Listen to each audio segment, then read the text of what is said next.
Pag ikaw ang pinakamagaling, ang pera ang susunod sa iyo. Number 1, ano kailangan natin?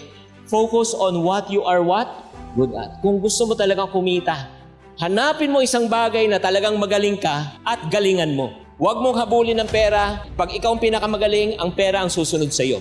Pangalawa, focus on what works. Kung ano yung nagwo-work, huwag ka na maghanap ng iba. Make the most out of what you have right now.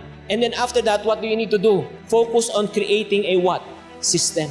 A flywheel system that will create momentum.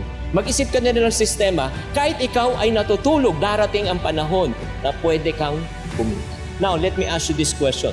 Pag ikaw nakafocus ka kung saan ka magaling, tapos nag-focus ka kung ano yung nagwo-work, and pag nag-focus ka at nag-create ka ng system, sa palagay mo, yayaman ka ba? Yes or no? Yan ang sikreto na ginawa ko. Kaya kung gusto nyo lang gayahin, sundan nyo lang to. At I can assure you, magbabago ang finances nyo. Maraming salamat at pagpalain tayo.